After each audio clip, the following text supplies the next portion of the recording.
No domingo próximo passado, pela manhã, demos início a uma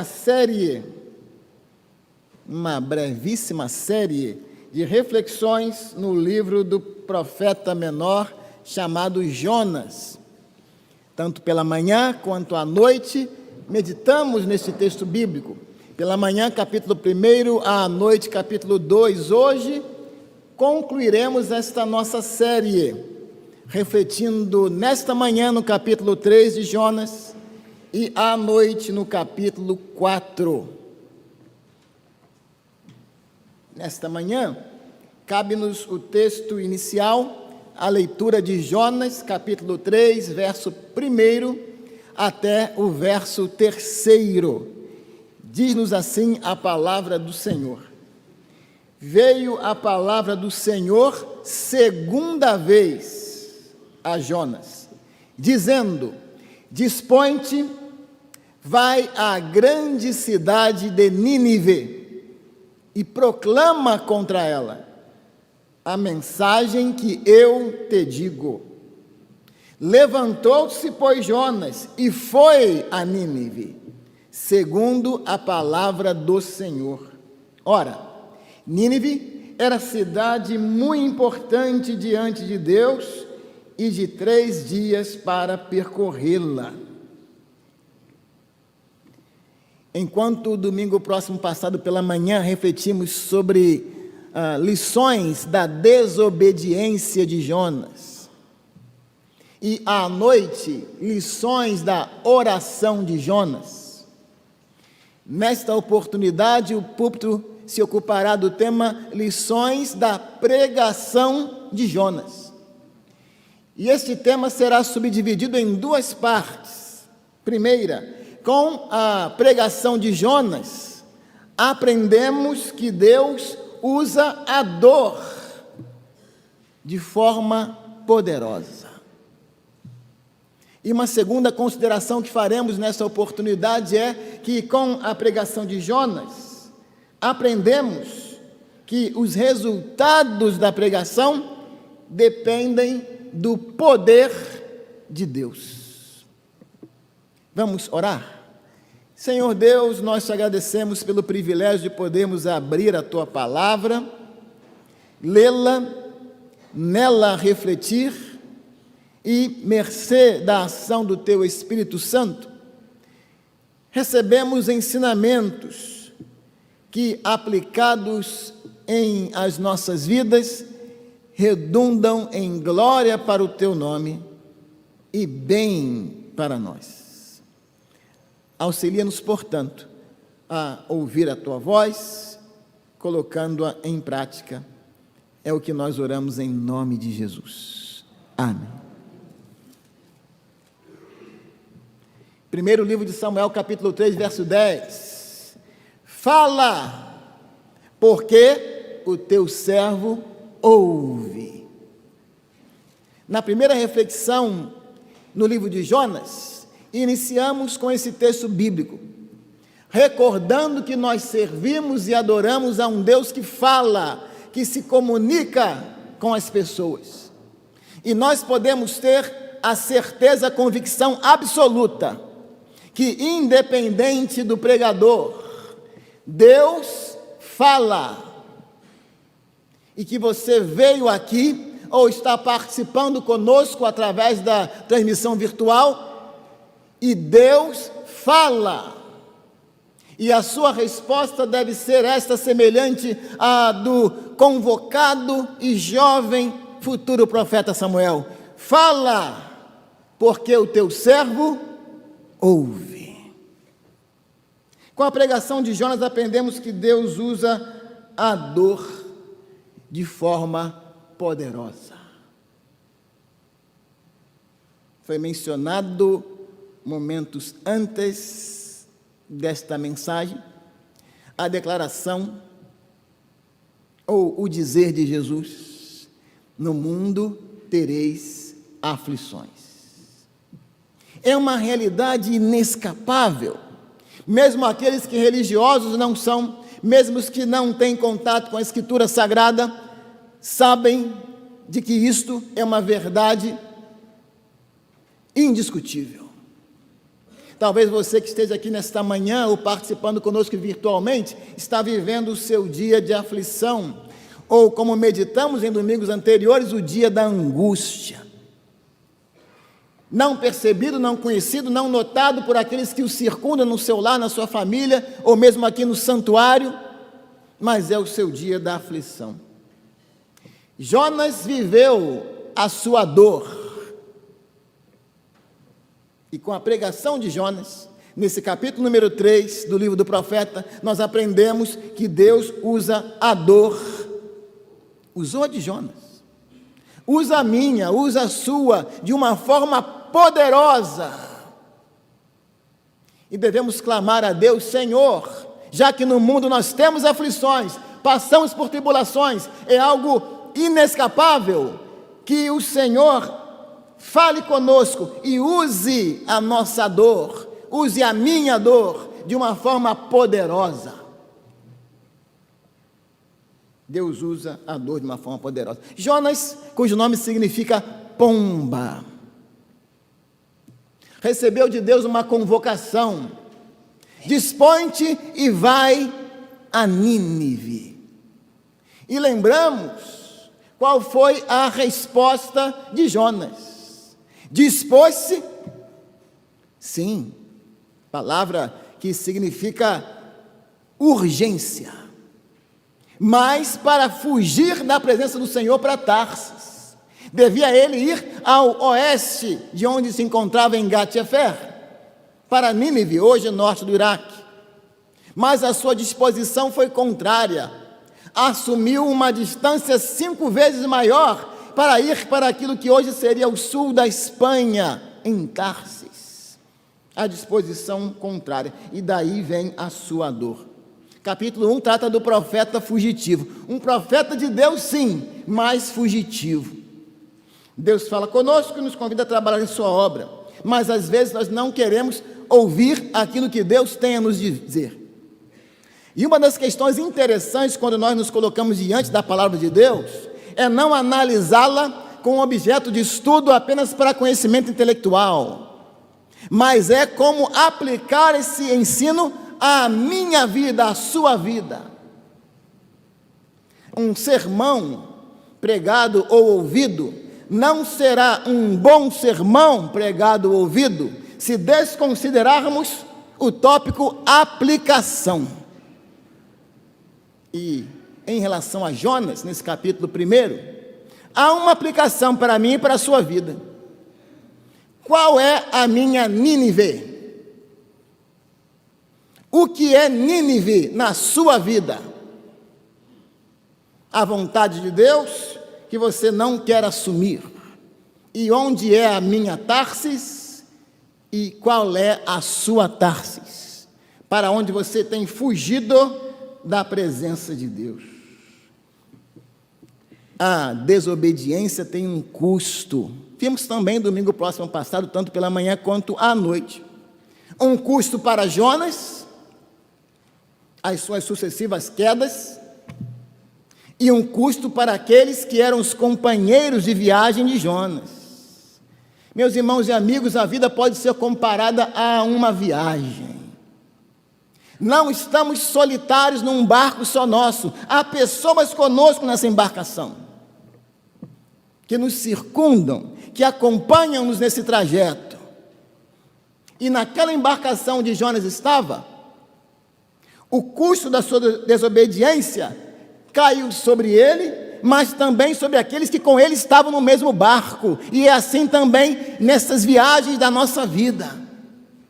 A minha desobediência e a sua não trazem danos somente para a minha e para a sua vida, mas também para aqueles que estão conosco no mesmo barco, que podem ser membros da família, que podem ser companheiros de trabalho, que podem ser vizinhos, que podem ser colegas de academia, de estudos.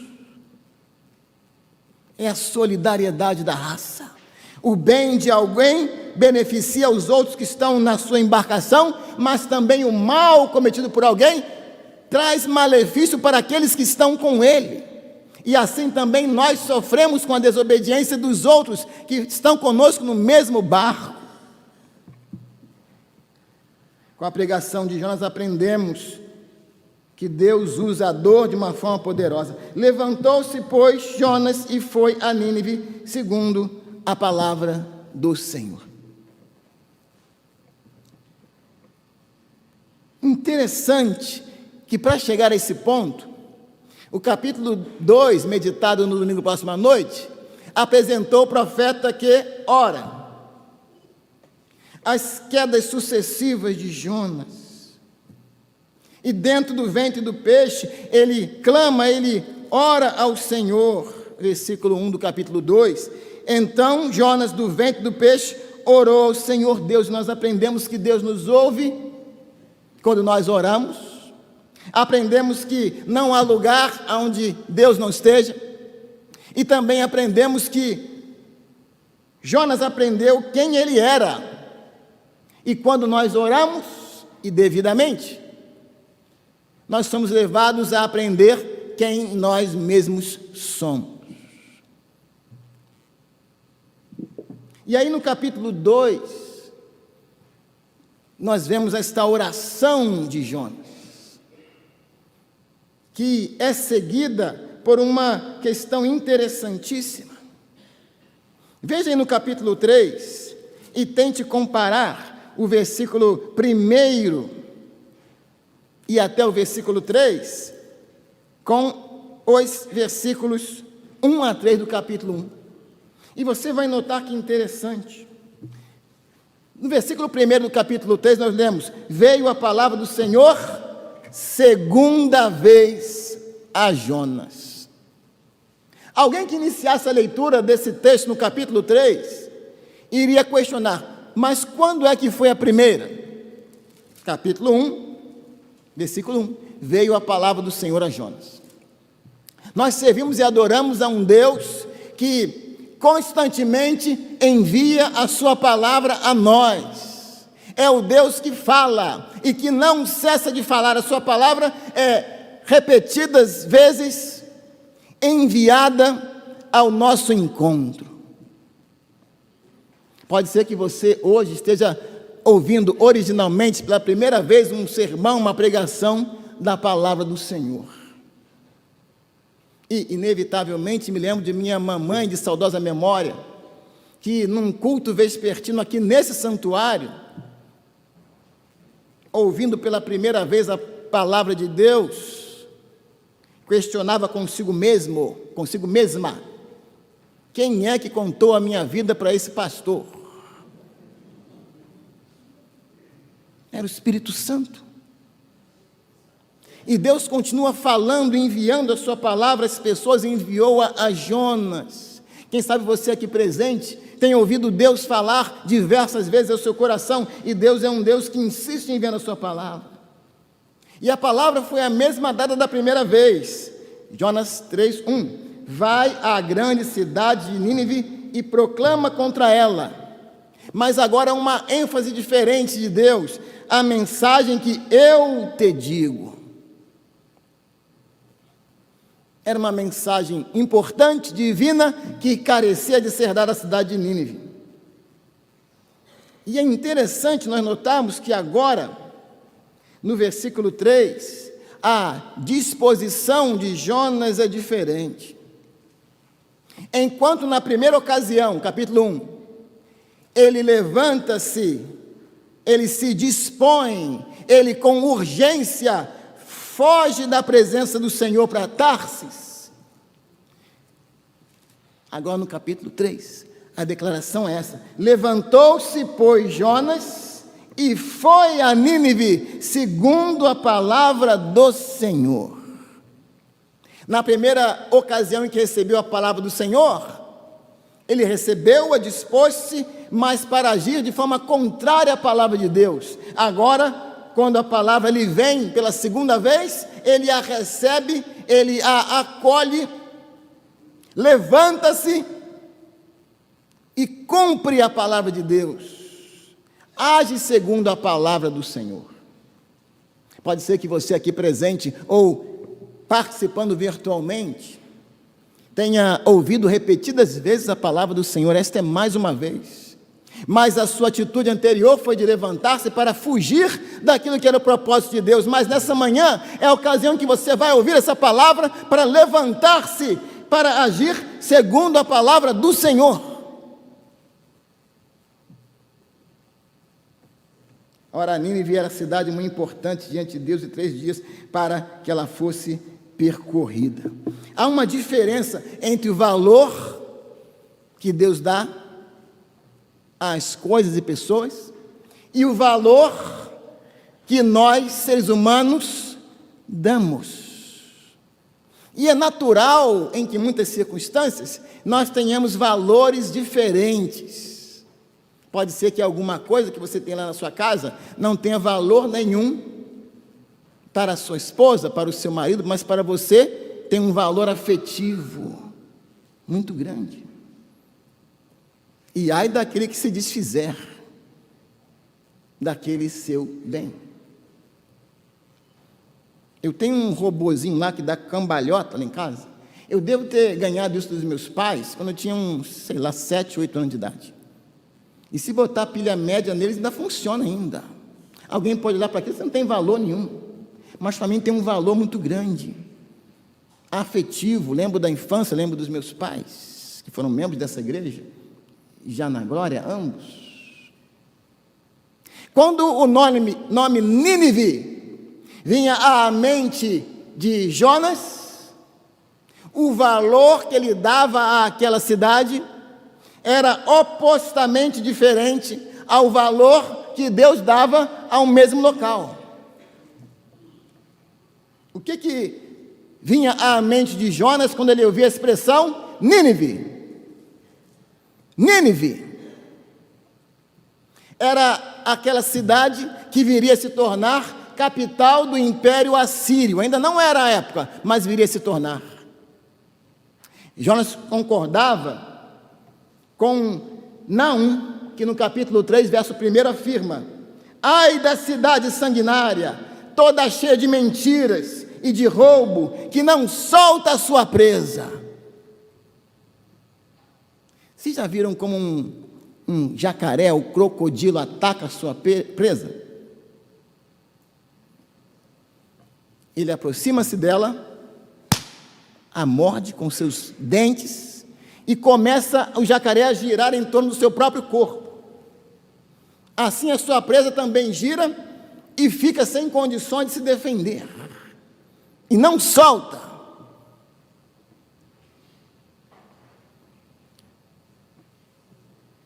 Vi vídeos recentemente de pessoas brincando com animais ferozes. Um homem tentando brincar com uma serpente, aproximou do rosto, ela... Ele tentando abrir e tirar e não conseguia. Naum dizia que era a cidade de Nínive como um animal que prende e não solta a sua presa. Isso estava na mente de Jonas quando ele pensava no nome Nínive, cidade sanguinária. A cidade que iria invadir a nação de Israel, especialmente Judá, em 722 a.C. A ameaça já estava pairando. A Síria era um império e Nínive, fazendo parte dela, agiam com uma ferocidade contra os seus adversários. Não poupavam seus adversários, eram violentos, cruéis, tratavam com ódio os prisioneiros de guerra. Logo, isso tudo vinha na mente de Jonas. Deus também sabia disso.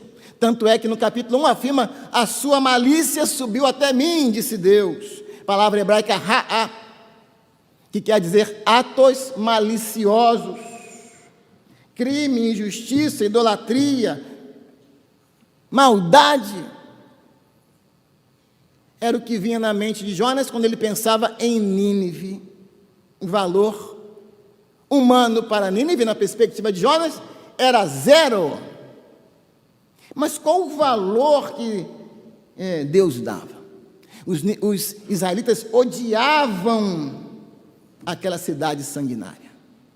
queriam vê-la destruída e toda a sua população exterminada e morta. Hoje os jovens têm uma expressão interessante, né? Pega a visão, não é isso? Pega a visão.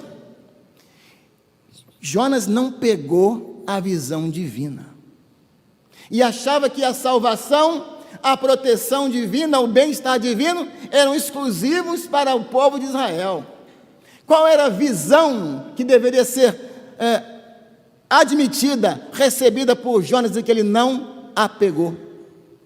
Se a gente abrir a nossa Bíblia em Gênesis capítulo 12, você pode abrir a sua, no versículo de número 3, nós vamos encontrar a seguinte declaração: palavra de Deus a Abrão: abençoarei os que te abençoarem, e amaldiçoarei os que te amaldiçoarem. Em ti serão benditas todas as famílias da terra.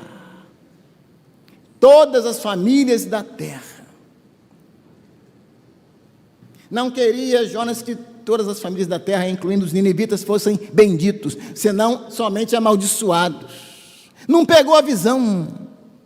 Jesus vem a esse mundo, entrega a si mesmo na cruz do Calvário, morre em nosso lugar, ressuscita dentre os mortos, e vivo ele declara aos seus seguidores e a nós: ide por todo o mundo, fazei discípulos de todas as nações, batizando-os em nome do Pai, do Filho e do Espírito Santo, e eis que estou convosco todos os dias, até a consumação dos séculos. Em Cristo serão benditas todas as famílias da terra. Mas a decisão deliberada de Jonas foi de que Nínive não deveria ser uma cidade bendita, senão amaldiçoada, e se propõe a conceber que Deus estava errado e que ele não participaria desse erro de Deus. Ele iria fugir da presença de Deus para não compactuar com o erro divino de salvar a Nínive. Mas qual o valor que Deus dava a Nínive? O texto bíblico diz: dispõe-te, vai à grande cidade de Nínive. E no versículo 3 do capítulo 3, Nínive era cidade muito importante diante de Deus. Que contraste! Frequentemente o valor que nós damos às coisas e às pessoas não é o mesmo valor que Deus dá, a não ser que a nossa valorização esteja baseada nas Escrituras Sagradas. Mas às vezes nós estamos baseando aquilo que nós valorizamos ou não de acordo com a nossa perspectiva humana e divina, e discordamos da perspectiva de Deus. Deus diz: grande cidade de Nínive. Deus diz: cidade muito importante. Dizia Jonas: cidade horrível, todos lá têm que morrer. Em que era baseada a avaliação divina? 2 de Pedro, no capítulo 3, afirma que Deus, ele é longânimo para convosco, não querendo que nenhum pereça, senão que todos cheguem ao arrependimento. Termina o livro de Jonas, no capítulo 4, versículo 11, capítulo 4, meditaremos nessa noite, mas podemos adiantar o versículo 11 do capítulo 4, que é o último versículo, dizendo: não hei de eu ter compaixão da grande cidade de Nínive, em que há mais de 120 mil pessoas que não sabem discernir entre a mão direita e a mão esquerda, e também muitos animais. O valor de Nínive para Deus estava nas 120 pessoas, mais do que isso, que habitavam naquela cidade. Deus ama as pessoas. João capítulo 3, verso 16: porque Deus amou o mundo de tal maneira que deu o seu Filho unigênito, para que todo aquele que nele crê não pereça, mas tenha a vida eterna. Mas você não está entendendo, aquele povo de Nínive não prestava.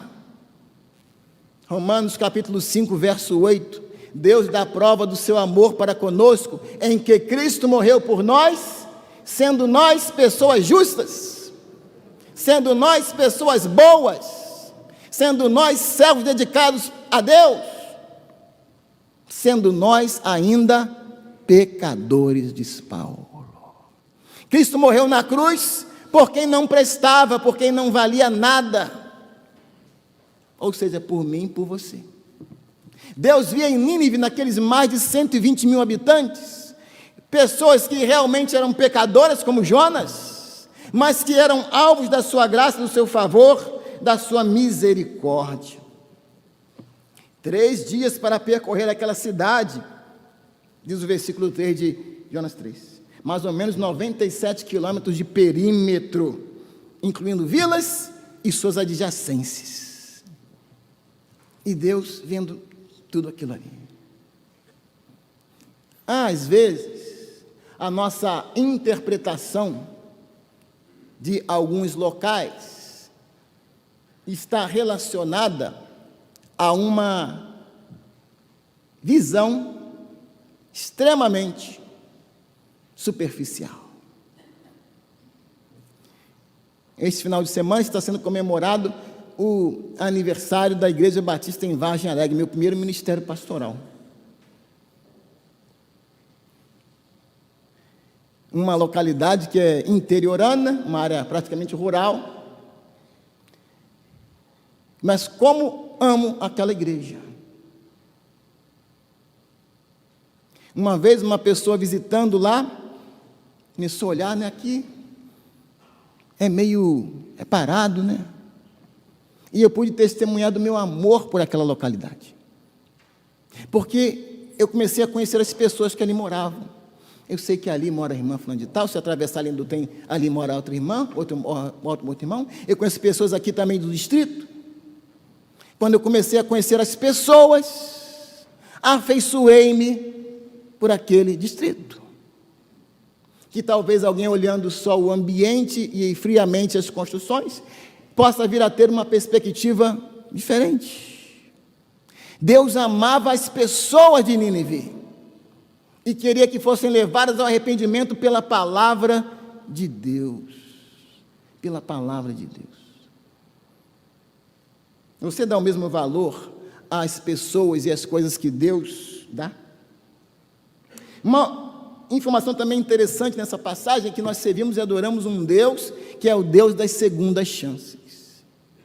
Jonas, profeta fugitivo, rebelde, mas Deus faz uma segunda convocação a Jonas, dando a ele uma segunda chance, uma oportunidade de mudança. Segunda vez, diz o versículo 1 de Jonas 3, veio a palavra do Senhor a Jonas.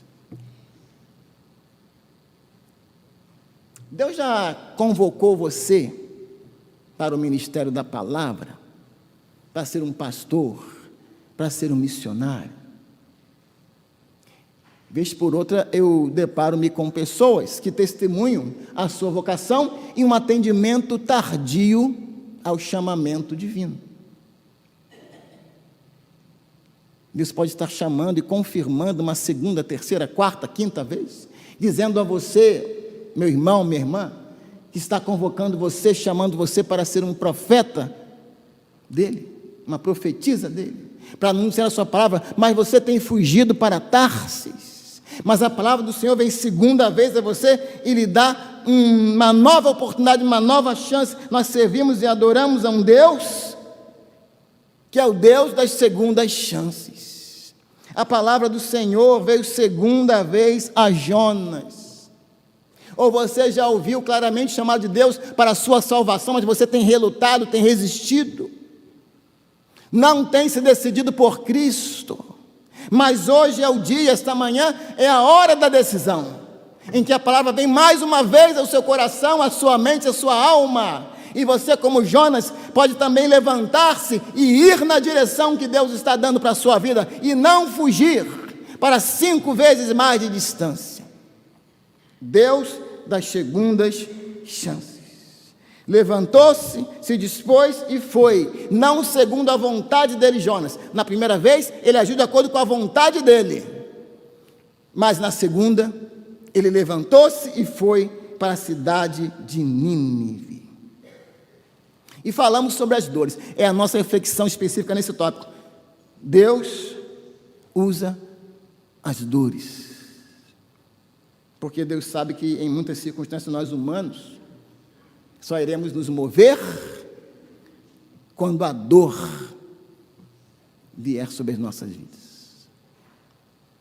Você depende de dores para que você esteja movendo-se na direção do propósito de Deus? Jonas capítulo 2, versos 1 e 2. Então Jonas do ventre do peixe orou ao Senhor seu Deus e disse: na minha angústia eu clamei ao Senhor, do ventre do abismo eu gritei.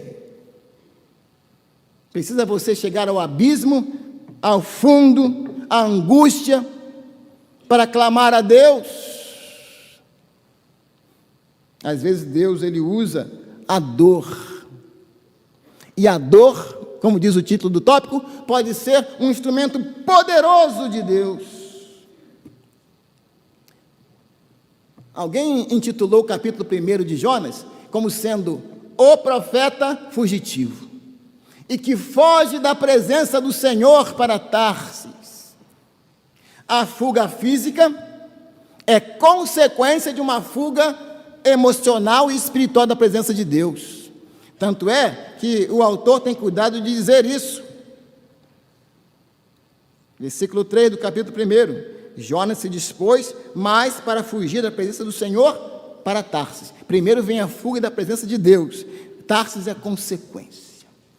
Os caminhos por onde você tem andado, a forma que você tem vivido, é consequência da sua primeira fuga, que é a fuga da presença e da vontade do Senhor.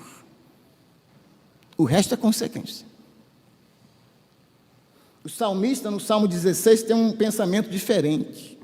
No Salmo 16, versículo 11, diz assim o salmista: tu me farás ver os caminhos da vida, na tua presença há plenitude de alegria, na tua destra, na tua mão direita, delícias perpetuamente. Jonas discorda frontalmente do salmista. Na presença de Deus não há plenitude de alegria. Por isso eu vou fugir da presença de Deus. Vou para Tarsis. Na mão direita de Deus não há delícias eternas perpétuas. A dor, a sofrimento, eu vou fugir e vou procurar outra mão que me descendente, que me alimente. Não a mão de Deus. Será que você está vivendo isso no dia que se chama hoje? Discordando do salmista do Salmo 16 e concordando com Jonas do capítulo 1. Deus usa a dor de uma forma poderosa. O apóstolo Paulo, no capítulo 8, no verso 28, ele vai afirmar: sabemos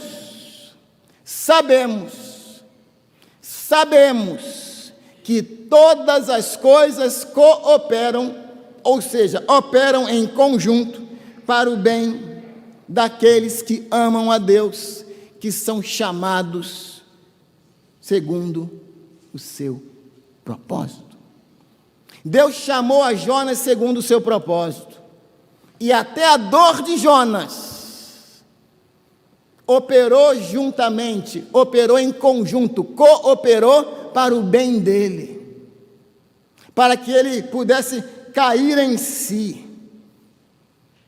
Em Lucas capítulo 15, verso 17, falando a respeito do filho pródigo, naquela parábola, o texto bíblico diz que aquele jovem, caindo em si, ele disse que iria estar voltando para a casa do seu pai, que na parábola representa Deus. Cair em si. Jonas também precisava cair em si mesmo, porque ele estava fora de si, a imaginar que longe de Deus encontraria ele aquilo que precisava, a imaginar que Deus estava errado e ele, Jonas, certo. No capítulo 2, no verso 8, Jonas se inclui entre aqueles que abandonaram a Deus e se envolveram com a idolatria. No verso 9 do capítulo 2, ele afirma: o que eu votei, eu pagarei. Isto é, eu vou cumprir a promessa que eu fiz a Deus. Qual a promessa de Jonas? Ele era um profeta de Deus, aquele que recebia a mensagem de Deus e representava a Deus diante das pessoas, anunciava a vontade de Deus para as pessoas. Só que ele interrompeu isso. A vontade de Deus veio para ele e ele cortou-a, abortou-a ali e fugiu. Ao invés de anunciar ao seu povo que deveriam ir a Nínive pregar a mensagem de Deus, ele recebeu a mensagem e matou-a, encerrou-a em si mesmo.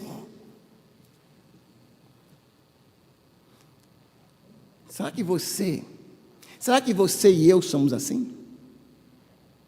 Somos chamados a sermos profetas nesse mundo, mas recebemos a palavra de Deus, engordamos a nossa mente, a nossa alma, o nosso coração com ela, mas dos nossos lábios essa mensagem não sai, abortamos a orientação de Deus para que a compartilhemos com os outros.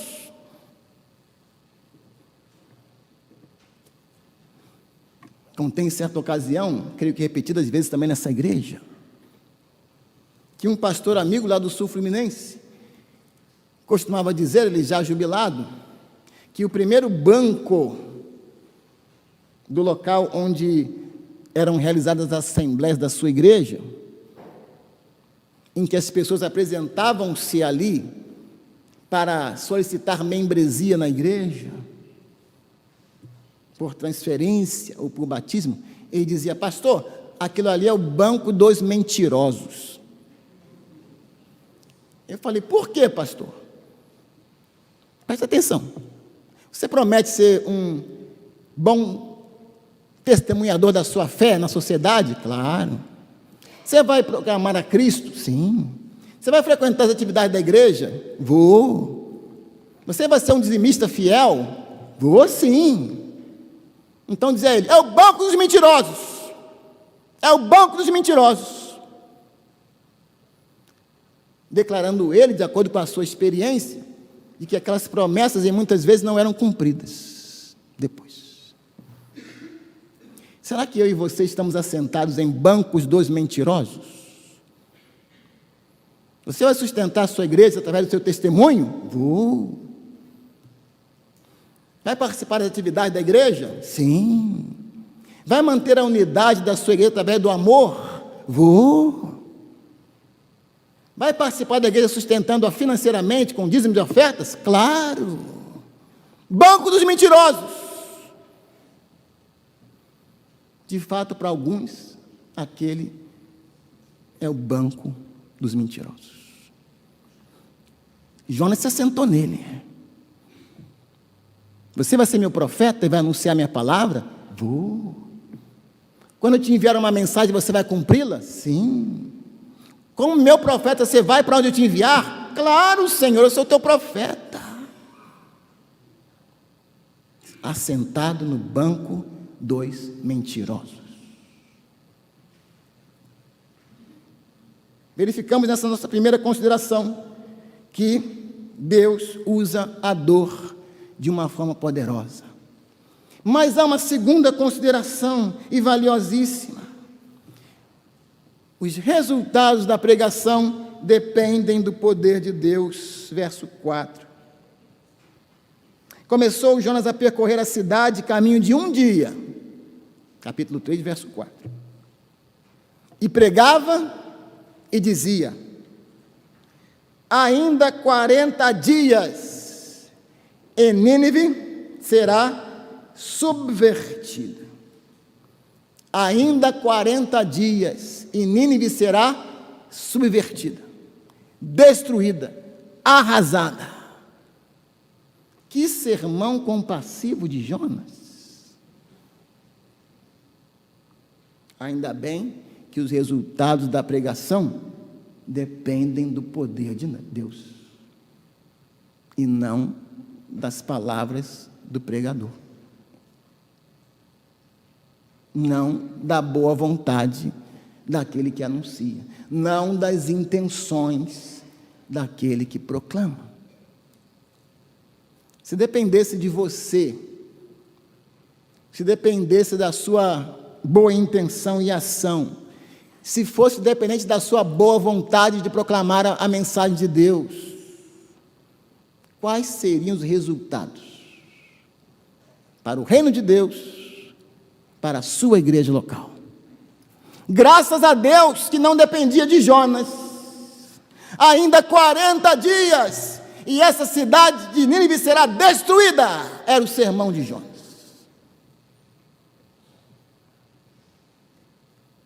Será que foi isso que Deus mandou ele falar? Mas ele foi. O senhor quis que eu viesse pregar? Estou pregando. Estou aqui em Nínive. Fui vomitado pelo grande peixe. Ainda estou todo sujo aqui. Mas estou pregando. Essa cidade vai ser destruída em 40 dias. Às vezes nós fazemos a vontade de Deus com uma má vontade. Com uma má vontade. E ainda bem que os resultados da pregação dependem do poder de Deus. Isaías capítulo 55, texto por demais conhecido nosso, versículo 11. Assim será a palavra que sair da minha boca, não voltará para mim vazia, mas fará o que me apraz e prosperará naquilo para que a designei. Deus envia a sua palavra,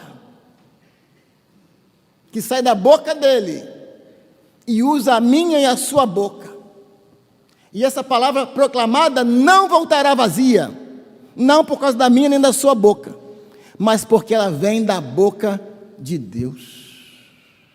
Dentro desse mesmo ponto de vista, é que 2 aos Coríntios, capítulo 3, nos versos 4 e 5, afirma: é por intermédio de Cristo que temos tal confiança em Deus, não que por nós mesmos sejamos capazes de pensar alguma coisa como se partisse de nós, pelo contrário, a nossa suficiência vem de Deus. A nossa suficiência vem de Deus. Os resultados da pregação não dependem do poder de Deus, não da minha boa vontade ou da minha intenção como pregador. Será que Jonas pregou a mensagem completa de Deus inteira? 40 dias essa cidade vai ser destruída. À primeira vista, não. Quando Deus comissiona Jonas, não é detalhado ali o que ele deveria dizer. O sermão não tem com esboço e conteúdo completo. Mas ele foi chamado a pregar com a intenção de Deus de que fosse convertida aquela cidade. Mas nós sabemos, embora não temos informação sobre o conteúdo que Deus queria e o conteúdo que Jonas pregou, sabemos das consequências da pregação de Jonas. Ainda que com má vontade, ainda que sem boa intenção, o versículo 5 declara, Jonas 3,5, os ninivitas creram em Deus. Creram em Deus. Quando a mensagem do Senhor é proclamada, anunciada, ela não volta vazia. Ainda que não vejamos resultados imediatos, o Espírito de Deus está operando, a semente foi lançada e plantada, e no tempo de Deus, ela irá florescer. A palavra do Senhor nos declara isso de maneira clara. 1 aos Coríntios 3, versículos 6 e 7, quando diz assim o servo de Deus, Paulo: eu plantei, Apolo regou, mas Deus fez crescer. Deus deu o crescimento. Quando nós nos dispomos a anunciar, Deus ele é poderoso para fazer com que a semente plantada cresça. Deus amava aquela cidade de Nínive, apesar de seus pecados. O próprio apóstolo Paulo teve experiência semelhante, quando nós lemos, por exemplo, em Atos capítulo número 18, os versículos 9 e 10. Olha o que diz o texto bíblico a respeito da cidade de Corinto. Atos 18, 9 e 10. Teve Paulo durante à noite uma visão em que o Senhor lhe disse: não temas, pelo contrário, fala e não te cales. Porquanto eu estou contigo e ninguém ousará fazer-te mal, pois tenho muito povo nessa cidade. Lembramos porque Deus via Nínive diferente? Porque ele vai declarar no último versículo do livro: há mais de 120 mil pessoas ali, que não sabem discernir entre a mão direita e a mão esquerda. Deus sabia das malícias daquele povo, Deus sabia da sua crueldade para com os seus adversários, Deus sabia muito mais que Jonas, que aquela nação iria invadir o povo de Deus, mas Deus viu as pessoas e os amou. Assim como o mesmo Deus disse a Paulo: eu tenho muito povo nesta cidade. E foi a mesma palavra que o missionário William Buck Bagby escreveu à junta de Richmond em relação à nossa cidade do Rio de Janeiro. Deus tem muito povo nessa cidade. E Deus continua tendo muito povo nessa cidade. Passados 139 anos, ainda há muito povo nessa cidade, que Deus ama e que Deus quer alcançar, e que envia-nos como Jonas modernos, contemporâneos, para que sejamos boca dele, para anunciar a palavra que não volta vazia, sabendo que somos incapazes, sim, mas que os resultados da pregação dependem do poder de Deus, não das nossas boas intenções, da nossa capacitação, mas do poder de Deus. E é com essa convicção que nós vamos nos envolver a cada vez mais no evangelismo, tanto pessoalmente, como também em grupo. No início desse culto, a nossa coordenadora do Ministério de Evangelismo e Missões anunciou, dia 6 de maio, um curso de evangelismo pessoal. As atividades na sequência do mês evangelísticas, com grupos de irmãos norte-americanos. Nós temos uma missão a cumprir, algo a realizar, nós temos uma cidade a alcançar. E sabemos que os resultados não dependem de nós, mas sim do poder de Deus. E há urgência em cumprir essa missão. Domingo passado pela manhã nós meditamos sobre a palavra dispõe-te, que é em hebraico come, uma palavra que é um verbo introdutório para indicar a urgência. E aí traduzido como dispõe-te, levanta-se, apronte-se. Com urgência, vai. Ou seja, vai imediatamente. O que é que você está enrolando?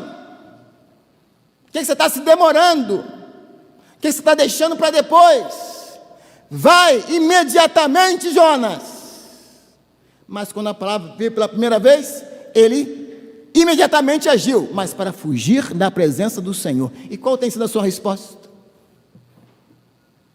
Meus irmãos, minhas irmãs e meus amigos, qualquer leitura bíblica que não tenha como consequência aplicação pessoal, é apenas informação literária. Mas se houver aplicação à própria vida e não à de outrem, lá, pena que o irmão não estava aqui para ele ouvir isso, né? Eu já ouvi isso como pastor de igreja. Deus está enviando a palavra dele para quem está ouvindo. Quem tem ouvidos para ouvir, que ouça. Não é para quem não veio. Até vale, né? Há vários irmãos falam comigo: pastor, eu estou encaminhando a mensagem do culto do dia tal para pessoas ouvirem. Isso é extremamente valioso. Mas a partir do momento que se perceba que, em primeiro lugar, aquela palavra de Deus falou ao meu coração, e por isso que estou compartilhando com outro, e não porque não serve nada para mim, eu estou mandando para o outro, é porque Deus falou comigo, é a aplicação para a minha vida, e eu achei tão valioso que eu estou compartilhando a palavra de Deus para que outros ouçam. Consequência da pregação de Jonas: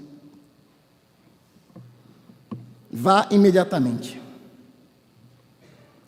Arrependimento. Que termo interessante. Os ninivitas creram em Deus, versículo 5. Proclamaram um jejum, vestiram-se de pano de saco. Interessante que essa expressão, ela vai ser repetida. Pano de saco, verso 5. pano de saco, verso 6, cobriu-se de pano de saco. Verso 8, mas sejam cobertos de pano de saco. Isso deve ter algum tipo de informação? Pano de saco mostra arrependimento. O rei de Nínive, versículo 6, chegou essa notícia ao rei de Nínive. Ele levantou-se do seu trono, tirou de si as vestes reais, cobriu-se de pano de saco. Levantou-se, nós precisamos também nos levantar, meus irmãos. Ele estava no seu trono e ele saiu do seu trono, porque ele ouviu a voz de um outro rei muito maior do que ele. Às vezes eu e você podemos estar assentados no nosso trono, que nem para Deus nos levantamos. Nem para Deus nos levantamos. E vamos para outros lugares, contrários à vontade de Deus. Levantou-se o rei de Nínive, que poderia ser Haddad, Nirari ou Assur-Dan III, um deles dois na história caberia aqui. Mas ele se levantou do seu trono. Levante-se também do seu trono, em que você está entronizado como rei, que governa, que domina a sua própria vida. Levante-se desse trono, porque você está diante do rei que realmente é soberano e que a palavra dele deve ser observada pela sua vida. Levante-se do seu trono, porque o lugar do trono é de Deus. E há alguns que se assentam no trono de Deus e querem mandar na sua própria vida. Humildade, levante-se do seu trono. Retirar da fonte dos problemas. Assentar-se sobre cinzas era uma outra forma de, alguma maneira, declarar a sua impotência e o seu desespero. Assentou-se sobre cinzas. Não foi assim também com Jó? O texto bíblico nos informa em Jó 2:8 que Jó também assentou-se sobre cinzas. Ele era rico, tinha muitos bens, valiosíssimos, uma família abastada, grande, próspera. Mas quando o mal lhe sobreveio, impotente, desesperado, assentou-se sobre cinzas. O rei de Nínive também assentou-se sobre cinzas. A minha nação é vista como uma grande nação, um grande poderio, uma grande cidade, 120 mil habitantes, mas diante do rei do universo, eu declaro a minha impotência, eu declaro o meu desespero, e faço isso simbolicamente ao assentar-me sobre cinzas. Precisamos também entregar o nosso poderio, precisamos também entregar as nossas expectativas e esperanças equivocadas diante daquele que é o verdadeiro onipotente e nos assentarmos sobre cinzas, declarando com isso a nossa impotência e que não temos esperanças em nós mesmos a não ser no Senhor. Mais consequência da pregação, mostrar frutos de arrependimentos, e aí vem o pano de saco, que era um símbolo de tristeza e arrependimento. Aqueles que se tiravam as suas vestes luxuosas, ricas, esplêndidas, e se cobriam com um pano de saco, querendo demonstrar com isso tristeza e arrependimento. Os panos de saco eram ásperos, os panos de saco eram escuros, impróprios para o uso cotidiano, e só eram usados por aqueles que reconheciam a sua impropriedade, a sua tristeza, e demonstravam com isso seu arrependimento da confiança em si mesmos. Quantos de nós precisamos tirar as suas vestes luxuosas, simbolicamente falando, e vestirem-se de panos de saco, declarando perante o Senhor que estão entristecidos e arrependidos? A tristeza que vem de Deus é algo maravilhoso, porque ela nos coloca no nosso lugar. O rei levantou-se do seu trono e assentou-se em cinzas, vestido de pano de saco. E alguns que estão rindo demais, que estão alegres demais, estão confiantes demais, precisam sair dos seus tronos e colocar-se diante do Senhor. Alguns que se aproximam sem arrependimento. João Batista, no capítulo 3, nos versos 8 e 9, ele vai dizer para fariseus e saduceus que se aproximavam, desejando ser por ele, João Batista, batizados. Diz assim João Batista, Mateus 3, 8 e 9: produzi, pois, frutos dignos de arrependimento, e não comeceis a dizer entre vós mesmos, temos por pai Abraão, porque eu vos afirmo, disse João Batista, que destas pedras Deus pode suscitar filhos a Abraão. Querendo ter práticas espirituais, batismo naquela altura, mas quando não estavam de fato arrependidos, outras razões os motivavam a buscarem aquelas práticas espirituais, que não eram as motivações corretas, o arrependimento e a fé. Produzam primeiro dignos frutos de arrependimento, então depois venham. Deus nos conclama a nos aproximarmos dele, de fato arrependidos. Uma coisa interessante nesse texto é a teoria do arrependimento de Deus. Versículo 10 do capítulo 3. Viu Deus o que fizeram os ninivitas? Como se converteram de seu mau caminho, e Deus se arrependeu do mal que tinha dito lhes faria e não fez. Último versículo. Arrependimento de Deus. Há alguns textos bíblicos que mencionam isso. Por exemplo, Gênesis capítulo 6, verso 6. Então se arrependeu o Senhor de ter feito o homem na terra, e isso lhe pesou o coração.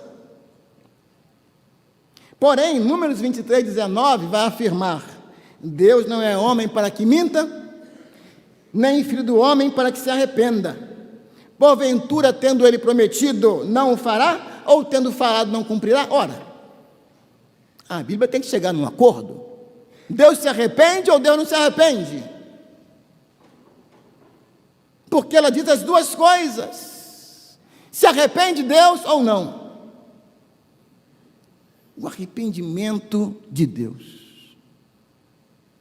Essa questão do arrependimento de Deus deve ser compreendida e teologicamente explicada à luz daquilo que é chamado de antropopatia.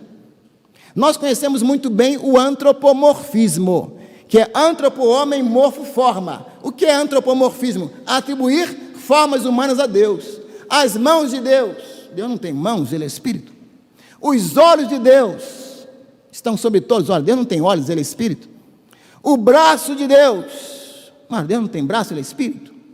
Mas são linguagens antropomórficas, ou seja, aplicando formas humanas a Deus, para que nós humanos possamos compreender que Deus é onisciente, os olhos de Deus veem tudo, que Deus é aquele que nos socorre, a sua mão não está encolhida, que Deus é poderoso, o braço forte de Deus, linguagem antropomórfica. Mas não é somente antropomorfismos que há na Bíblia, há também textos de linguagem antropopática. Antropopatia vem de antropos, homem, empatia, sentimento. É aplicar sentimentos do homem, humanos, a Deus, para que nós possamos compreender. E daí vai vir a linguagem de Deus com ciúmes, aí vai vir a linguagem de um Deus arrependido. Não é que Deus tenha ciúmes na linguagem humana, ou Deus se arrepende de acordo com aquilo que nós cremos como arrependimento, ou seja, cometeu um erro e volta atrás, não, mas para compreender a tristeza de Deus, por algum tipo de atitude, ou a compreensão de Deus em mudar uma circunstância. Antropopatia. Deus, na verdade, ele é imutável, ele não muda. E Deus, na verdade, ele entra na história humana, interage com o ser humano, ele se dá a conhecer ao ser humano, e nesse se dar a conhecer, o Verbo se fez carne e habitou entre nós, ele vive conosco, e faz-se conhecido, entra na nossa linguagem para que nós entendamos. Então Deus não muda, desde o começo ele já havia estabelecido que quem muda é a pessoa, e a pessoa mudando vai receber uma consequência diferente da sua atitude inicial. Permanecesse Nínive sem arrependimento, seria punida e a cidade destruída. Arrependendo-se, recebe o perdão, a misericórdia de Deus. Assim também todos nós seres humanos estamos debaixo daquilo que podemos chamar a ira de Deus. Se não nos arrependermos, estamos caminhando para a perdição eterna. Se nos arrependermos, recebemos a graça e o favor de Cristo para a salvação. Aonde você se encontra nesse momento se chama agora. A salvação dos ninivitas por obra direta de Deus. Deus se arrependeu? Não. Quem se arrependeu foi o povo, e ia receber uma atitude diferente do mesmo Deus. O rei de Nínive, ele clamou ao Senhor. Chegou essa notícia ao rei de Nínive, levantou do seu trono, tirou de suas vestes reais, cobriu-se de pano de saco, assentou-se sobre cinza e fez proclamar e divulgar em Nínive, por mandado do rei, seus grandes, nem homem, nem animais, nem bois, nem ovelhas provem coisa alguma, nem os levem ao pasto, nem bebam água, mas sejam cobertos de pano de saco, tanto homens como animais, e clamarão fortemente a Deus. O rei de Nínive virou um pregador, virou um profeta. E um pregador muito melhor que Jonas, porque o coração dele estava envolvido naquilo. A pregação de Jonas foi: 40 dias essa cidade vai ser destruída. A pregação do rei de Nínive: clamarão fortemente a Deus e se converterão cada um do seu mau caminho e da violência que está nas suas mãos. Um ímpio pregando melhor que um profeta. Que vergonha! Que vergonha! E nós também podemos ser envergonhados por alguns que não são da fé e têm mais coragem de falar da fé do que nós. Que vergonha! Jeremias 18, 7 e 8 afirma: no momento em que eu falar acerca de uma nação ou de um reino para o arrancar, derribar e destruir, se a tal nação se converter da maldade contra a qual eu falei, também eu me arrependerei do mal que pensava fazer-lhe. Mais uma vez a linguagem antropopática. Mas o Deus que anuncia: se permanecer no mal, será punido. Se converter, eu vou mudar a sua sorte.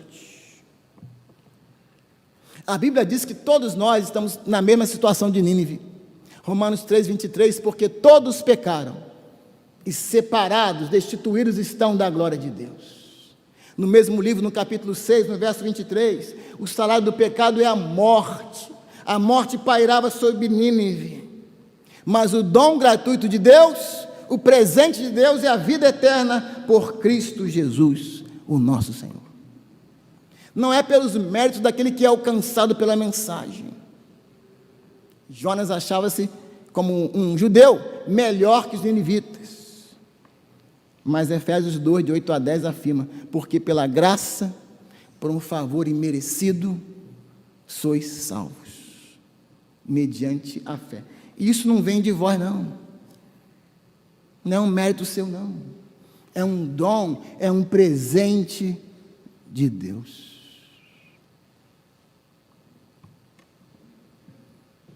É um presente de Deus. Os resultados da pregação dependem do poder de Deus, dos méritos de Deus. Qual é a aplicação que você, mediante a ação do Espírito Santo, está fazendo à sua vida pessoal? Não a vida daquele que não veio, não a vida daquele a quem você vai encaminhar o link dessa mensagem, mas a sua vida pessoal, individual. Deixa eu ver se o irmão onde está veio para ouvir. Ele está precisando ouvir isso.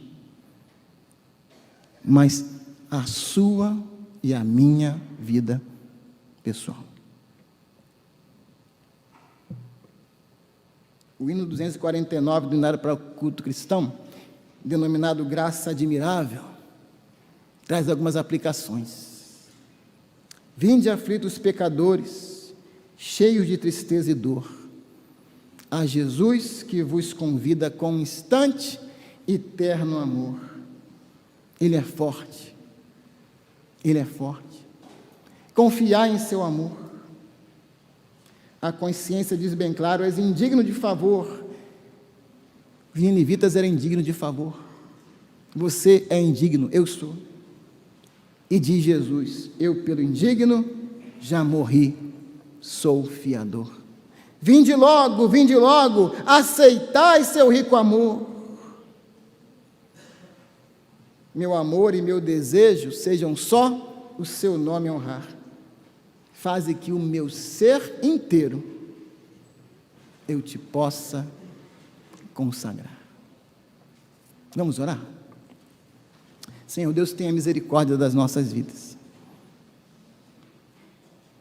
Muitas vezes nós somos comparáveis a Jonas. Fugimos das Nínives que tu nos propões e nos encaminhamos para as nossas Tarsis. Mas tu usas a dor como instrumento poderoso teu. E tu usas também a pregação da tua palavra, Senhor, para alcançar os corações. E ainda bem que os resultados não dependem da nossa ação, mas dependem do Senhor. Dá-nos, ó Deus, a desfrutarmos do privilégio de participarmos dos resultados da tua pregação, do teu poder, sendo instrumentos para anunciar essa palavra bendita. Que o teu Espírito esteja aplicando, ó Deus, cada uma das palavras aqui meditadas no coração de cada um de nós, do meu e também de todos aqui presentes ou que assistem pela internet. É o que nós oramos em nome de Jesus. Amém.